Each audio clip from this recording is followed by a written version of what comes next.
Welcome to DHN. I'm your host, Wade Teamer. Today we are starting the week off a little bit tumultuous, guys, but Bitcoin is still sustaining 24K, which is a good sign. In this video, we're just going to do a little bit of commentary of some crypto news, crypto adoption that's happening around the globe. You know, that's our perspective. We're also going to be talking a bit of Polygon, guys. We have a lot of developer activity, up 400%.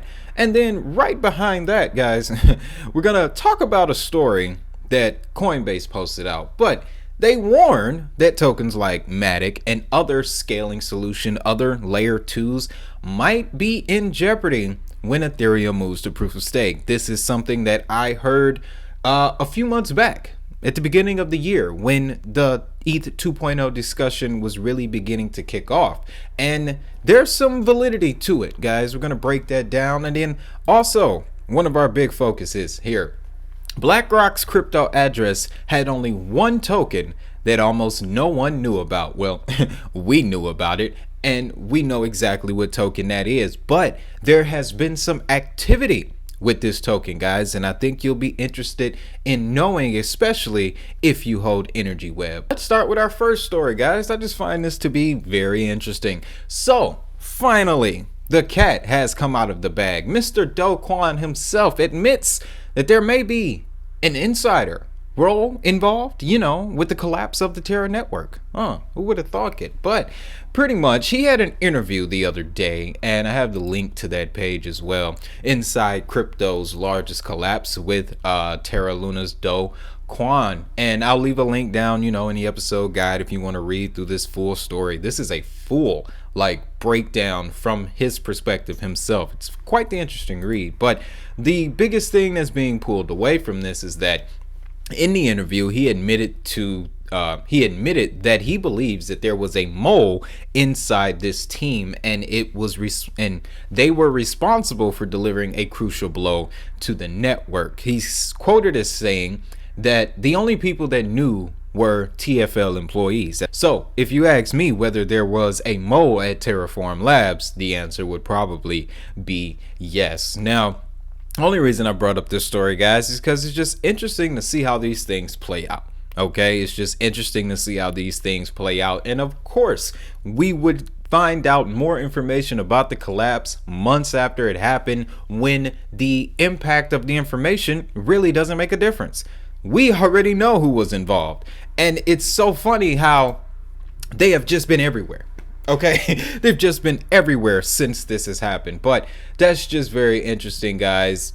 Let me know how you feel down in the comments. Of course, do you think this was an inside job? Was there a motive behind it, a reasoning?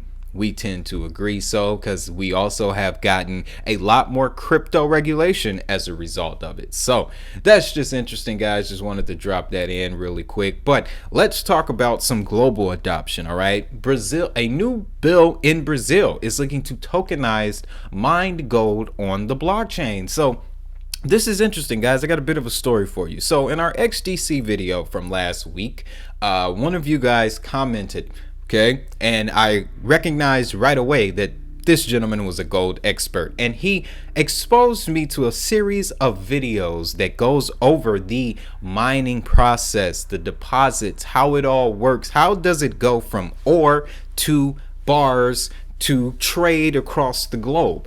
It's an 11-part video series. I'll put a link down to it in the description. It's mind-blowing, but it's information that you want to digest over time, because especially when we talk about tokens like XDC and their ability to tokenize gold, guys, having a base understanding of the gold market and the process prior to diving into these developments will give us a much better perspective, guys. So I just want to give a huge thanks to that particular gentleman. Sorry, I can't remember your name right now, but if you go to that video, check the comments. We had a nice little discussion back and forth about the importance of gold. But this new bill is going to tokenize gold on the blockchain, guys, and it's going to bring more transparency to Brazil's gold mining industry. And let's just dive in and get a bit some details here. Brazil's federal deputy Gian Wachipcana has proposed a bill to tokenize gold in the country using blockchain technology. According to the deputy, the country should be able to account for gold mining activities within its territory. The bill introduces new legislation targeting transactions involving precious metals and their transportation. The bill would also help to combat illegal mining activities within the country.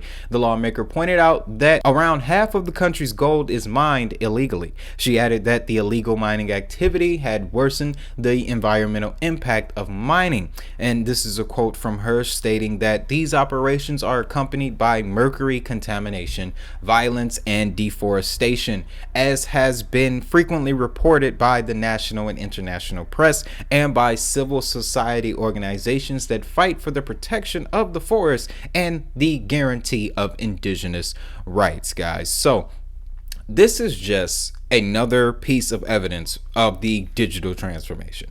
They strictly stated this bill coming out of Brazil, which is a very blockchain forward thinking nation, okay, very blockchain focused, very crypto focused nation, but they specifically state that they want to use blockchain for the tokenization of gold, and it's really motivated by the amount of illegal activity that's surrounding gold mining in Brazil. Now, just for speculation purposes here, if we wanted to connect this to the situation in Africa, I'm pretty sure there are some this would be applicable there, okay, because I'm pretty sure that the gold market is not without its faults in other parts of the world as well. So this is just evidence of blockchain getting involved in solving real world problems, guys. Which blockchain will be chosen? Well, that'll be up to them. I can tell you this though, that one of the biggest projects in Brazil right now, actually, as a matter of fact, there are two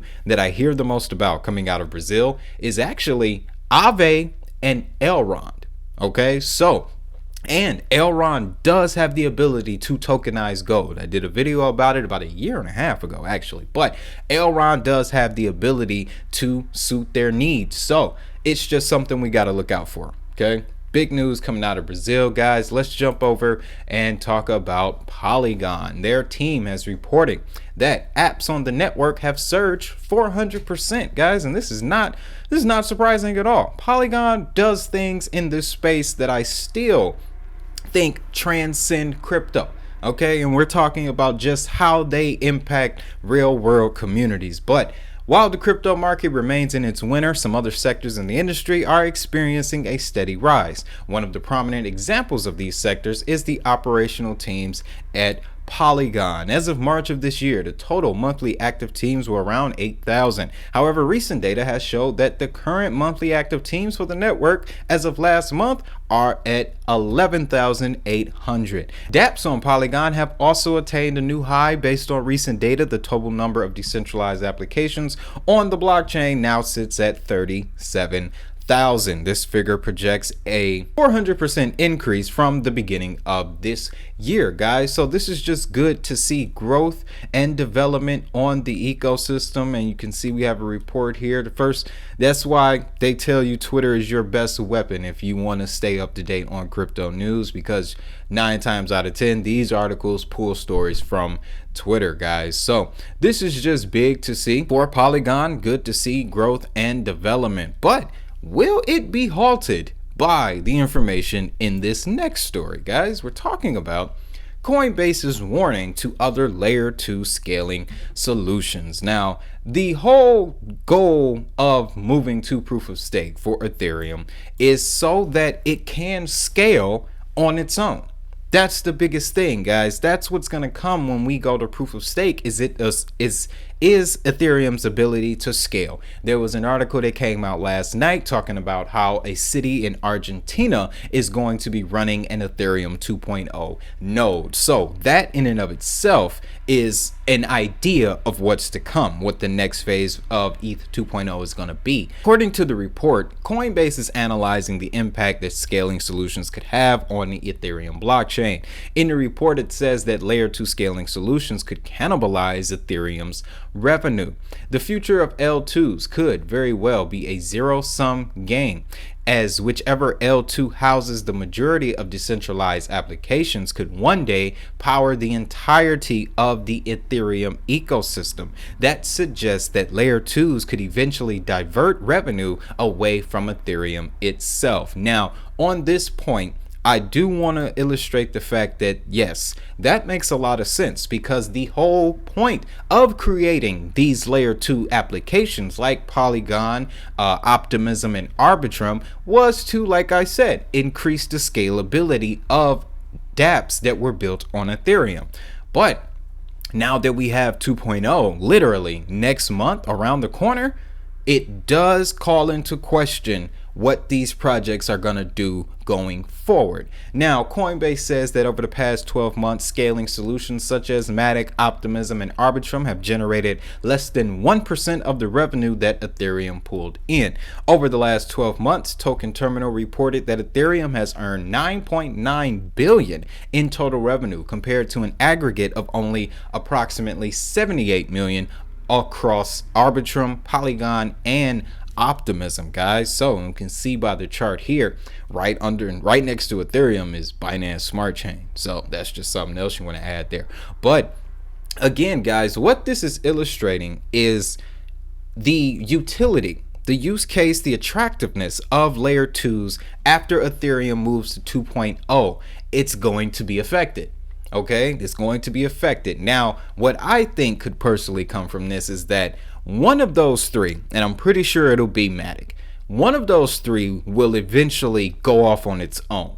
Okay, and even though Matic isn't bringing in numbers within the Ethereum ecosystem, if you look at their own ecosystem, Matic can definitely sustain themselves. So that's what I see really coming from this, guys, is that once Ethereum goes to 2.0, layer 2 scaling solutions, there is going to be a lot of volatility amongst those tokens. So I would just be wary if you're holding like a loop ring, I know is considered into this conversation, and I believe Immutable X. If I'm wrong, of course, let me know. But they will, if you're holding a token that has layer 2 solutions, that's where their focus is, they'll make that known. So you'll know if you're holding a layer 2 token that isn't Polygon, Arbitrum, or Optimism. So just something to keep your eyes out for, guys. We have the last quarter of 2022.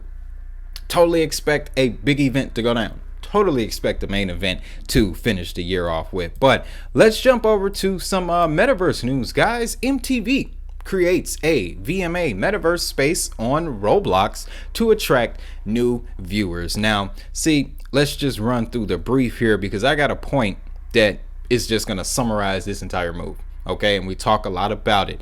But MTV becomes the latest brand to hedge its future bets on the success of the metaverse. The Paramount-owned television network is offering viewers a chance to vote for their favorite VMA performance using a custom token. This is dope. MTV is targeting older children whose musical tastes are developing. That's the sentence right here, guys.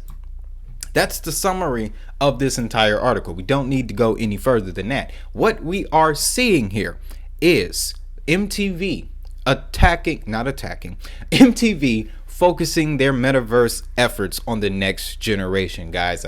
I mentioned this before. The metaverse is not going to be for us. It's going to be for our children. We're talking Gen Z and Generation Alpha, and then ultimately Generation Beta. I don't even want to go that far, but that's what we're seeing here, guys, and MTV coming into the metaverse. Now, let's dive in here, because I do not recall them mentioning a specific blockchain, but I just wanted to double check really quick, but it does not seem so. However, Roblox has a their own private firm that is responsible for their metaverse development and anything blockchain DLT related. That just goes to show you the amount of power that Roblox has. So this is just, again, significant of the transformation that we're going through overall, guys. Okay, it's not more so a focus on the now, but it's a focus on what's to come.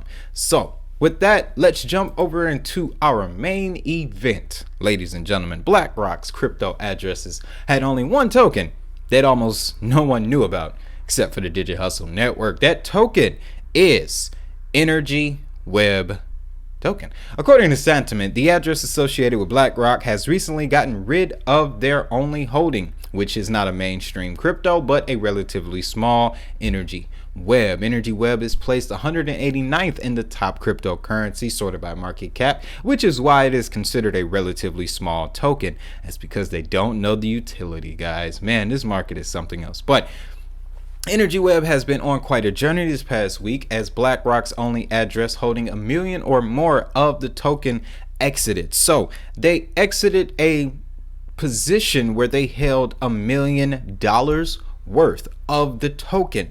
Now, here's the question that automatically was raised when I read this. They sold their position, yet the price went up. Still understanding the market dynamics when it comes to things like that, but I'm pretty sure if you dump a token, it's supposed to affect the price negatively.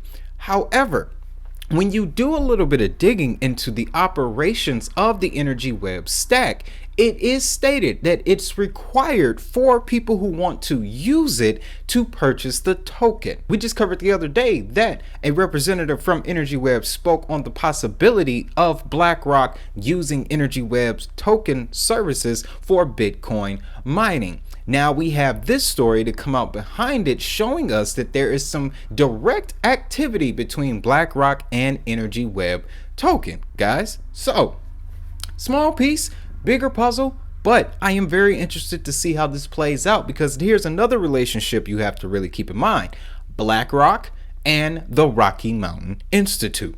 Okay? BlackRock and the Rocky Mountain Institute definitely have had an established relationship dating back for years now. They wrap up this article by stating that, unfortunately for Energy Web token investors, the wallet has dropped all of their holdings. The sale of $1 million worth of tokens conducted after the price surged from $3.60 to $4.10. Now, again, the price has sustained. They state that the decision to sell the token was most likely based on the speculative nature of the most recent rally of the token. So this article is indicating that they sold during the pump. But again, it's not connecting to me. Okay, what I'm still under the belief is that this is a reflection of BlackRock actually engaging with the Energy Web stack. Okay, that's the only thing that I can pull from this. Of course, I will definitely be doing more digging, guys. Today, actually had a very early day. I don't know, to the parents out there, it's back to school time. So this was that Monday. So I had to get up and get to it, handle that business. But with all that being said, guys, that's all the commentary I have for you today. As we depart, let's pull up some market prices. We're gonna jump over to the Power 42. You can access this. I'll re-put the link back down in the description, guys, because this is still a powerful tool. Masari uses a different data set than CoinMarketCap or CoinGecko, so that means that there's less chance of manipulation, guys. And I just attended a space last evening that opened my eyes to some very interesting information.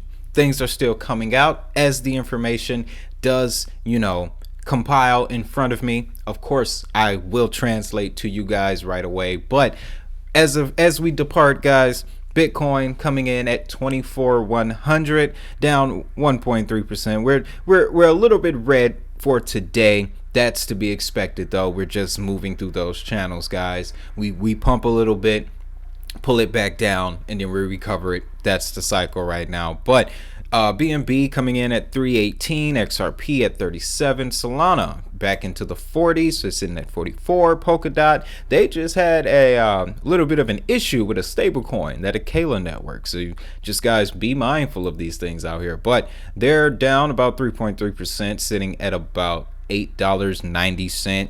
Polygon, one of the stars of today's show, sitting at still around that dollar mark, 96 cents. And then closing out the top 10, we got Tron, Chronos, Stellar Lumens, and Flow, ladies and gentlemen. So with all that being said, don't forget to check out the link in the description for the only crypto notebook that you'll ever need, guys. I got a full video explaining how that journal is going to work for you, what you can use it for.